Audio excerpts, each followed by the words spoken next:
Hello. This is my final project for Intro to Women's and Gender Studies with Professor Cara DeLay.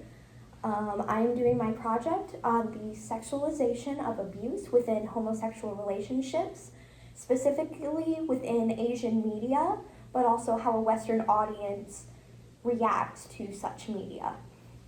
To start it off, I would like to give a brief history of what BL is, or yaoi. Essentially, BL started in Japan as it was called shonen ai, and was a big movement for women within Japan to sort of express themselves. And it definitely started as a political message. It was used as a form of feminism. And it was meant to depict a utopian world where people were free to be however they wanted, and one of these freedoms was openly being gay. However, the opposite end of shonen ai is yaoi. Yaoi was at first only depicted as the explicit version of BL.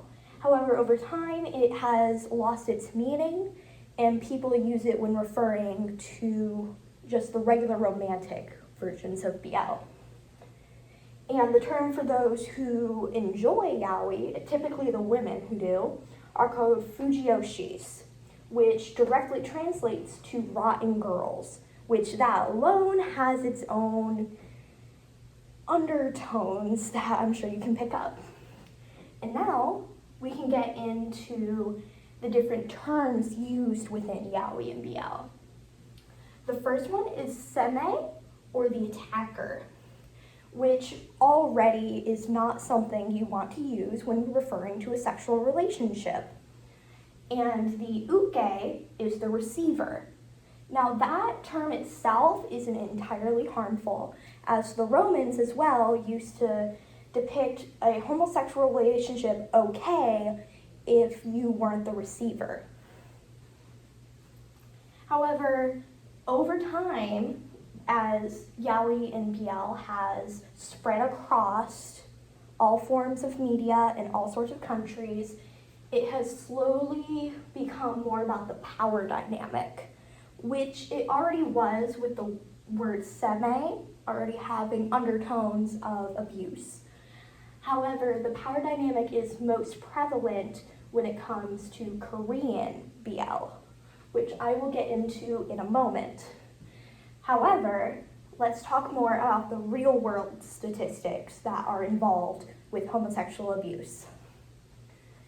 Now, in intimate partner violence, the reports of those who have experienced abuse that were homosexuals were 61.1% of bisexual women, 43% of lesbians, 37.3% of bisexual men, and 26% of gay men. Now that alone is already horrible to hear about, but it also doesn't account for the emotional abuse involved. And the law in general tends to overlook the emotional abuse as well. Now, if we go into, so I have sections for 4 different Asian countries. Let's start with the Thai. So in Thailand, 18 to 20-year-old heterosexual women made up 29.8% of the majority who were into BL or the T-dramas, aka the Taiwanese dramas that were typically homosexual relationships. These were not entirely harmful and actually made up for a reason for people to become tourists to Thailand and help fuel the economy. Chinese BL is referred to as danmei. And danmei is 90% of the time a political message due to the outlawing of writing or engaging in homosexual relationships within China. Heterosexual women within China idealized the male-on-male relationships within these stories. And it was referred to as a form of digital feminism and was actually one of the main benefactors within the Chinese Me Too movement, as we have discussed in class. The problem with it comes with the pseudo-gay relationships that were involved within these relationships, where, as you will end up seeing within the Korean BL as well, it is projecting heterosexual stereotypes and gender roles onto these homosexual relationships, which is overall harmful and can lead to a lot of stereotyping for those homosexuals that they encounter in real life.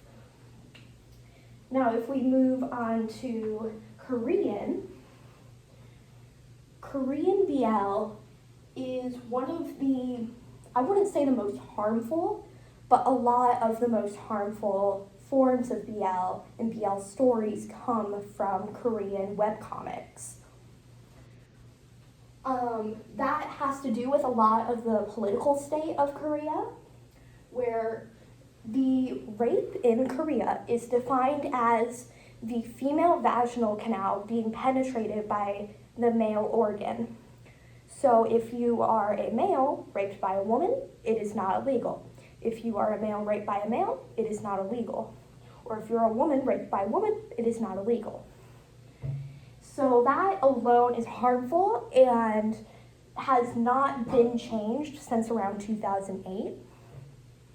There's also, not only just in Korea, in the world in general, there's a normalization of male aggressiveness, where the male is seen as aggressive and burly and physically aggressive, which leads to a lot of these statistics being from male aggressors.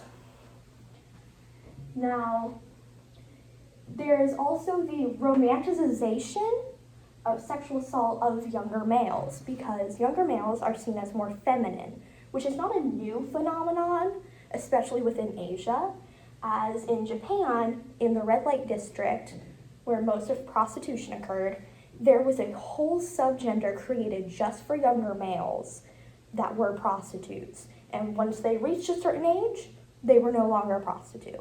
It was seen as a sort of part of the life cycle. So the sexualization has existed for years, but it is definitely projected a lot within BL, whereas the uke, if you remember, as the receiver, is typically depicted as shorter than the seme, or more feminine in appearance, or physically younger overall.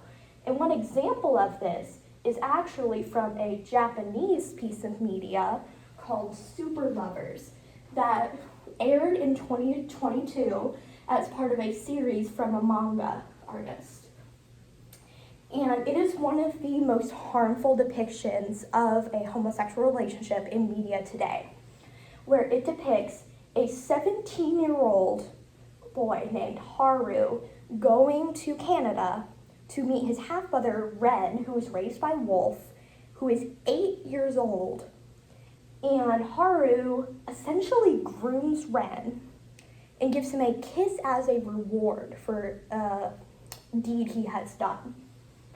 And then Haru gets amnesia, and Ren is upset, and Haru becomes his legal guardian, which is why they're reunited.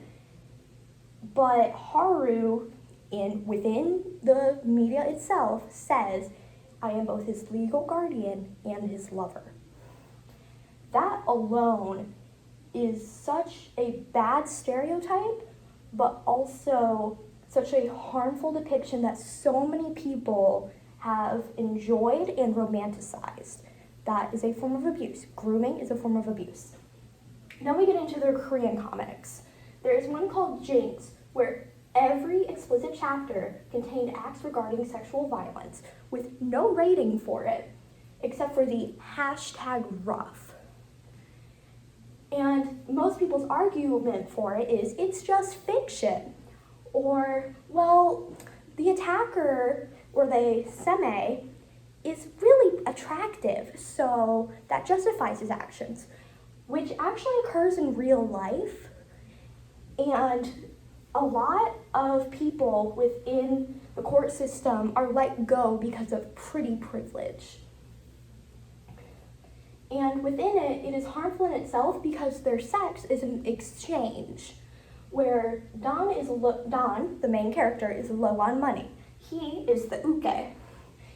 And he's essentially forced into a situation where he has to have sex with Taekyung, the seme. And within it, he has to put up with Taekyung's abuse. And when the author was confronted about it, the author was specifically asked, "What is your favorite sex scene?" The author says, "I like all the sex scenes," with no regard for any of the sexual assault involved. And then Jae-kyung himself is doing this because his masculinity is threatened, which is evidence of toxic masculinity. Now, an example of this that gets misinterpreted a lot is called killing stalking. Now, I will admit, coming into this, I was going to use this as a bad example of BL and use it as a way, sort of like I used Jinx, to show the harmful stereotypes depicted. However, killing stalking itself is a satire of this type of abusive BL. However, people still ignore this, and it is sexualized by the people reading it, and also it's the same excuse that Jae-kyung in Jinx gets, but he's hot. Now, this abuse is so harmful and is often why a lot of homosexual abuse gets overlooked, not only because of the legal system, but also because people assume that it is, they ignore the consensual aspect of it, but people also assume that it is erotic or that it is romantic, or assume that it is some form of BDSM, because people assume that homosexuals always engage in BDSM. So all of this is a sexualization mostly made by heterosexual women of these homosexual relationships.